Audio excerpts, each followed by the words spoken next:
এক সময় মমতা বন্দ্যোপাধ্যায় এই পার্লামেন্টে দাঁড়িয়ে বলতেন যে তাকে সিপিএম আক্রমণ করেছে, সিপিএম খুন করতে চাইছে, তাকে আন্দোলন করতে দেওয়া হচ্ছে না, তাকে কোনো জায়গায় বেরোতে দেওয়া হচ্ছে না।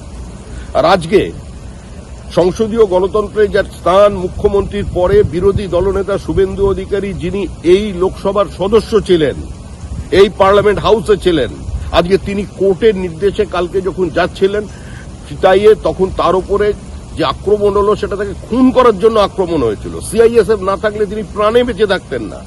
তা আমি চাই একজন প্রাক্তন সাংসদ এবং বিরোধী দলনেতা, একটা সাংবিধানিক পদ যার আছে, আজকে তিনি আক্রান্ত হচ্ছেন, তাকে খুন করার চক্রান্ত করছে জেহাদিরা। পুলিশকে নিরাপত্তা দিতে বলা হয়েছিল, কি নিরাপত্তা দিল পুলিশ? এই শুভেন্দুকে খুন করবার চক্রান্তের যারা করেছিল এবং যে ঘটনা কালকে ঘটেছে তা নিয়ে আমি মুলতবি প্রস্তাব আনতে চেয়েছি।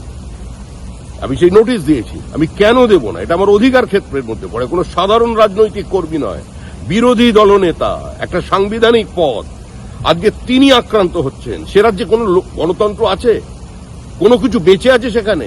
পুরো সাংবিধানিক ব্যবস্থা ভেঙে পড়েছে। আইনের শাসন বলে কিছু নেই। Total anarchy. এ নিয়ে আলোচনা চাই। মণিপুর করছে, পশ্চিমবঙ্গ তো মণিপুরের অনেক ওপরে। মণিপুরে যত মানুষ মারা গেছেন দুর্ভাগ্যবশত, তার থেকে বেশি রাজনৈতিক খুন হয়েছে গত 10 বছরে পশ্চিমবঙ্গে। ওদের মণিপুর নিয়ে কি আলোচনা করবেন? বাংলা নিয়ে, মুর্শিদাবাদ নিয়ে আলোচনা করুন, মালদা নিয়ে, দক্ষিণ 24 পরগনা নিয়ে, বর্ধমান নিয়ে আলোচনা করুন, কত মানুষ খুন হয়েছে।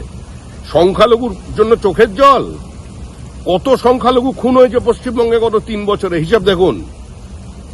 কত সংখ্যালঘু খুন হয়েছে 14 বছরে? কত তফসিলি জাতি, উপজাতির মানুষ কিভাবে খুন হচ্ছে, গণধর্ষিতা হচ্ছে পশ্চিমবঙ্গে, সেটা নিয়ে আলোচনা হোক।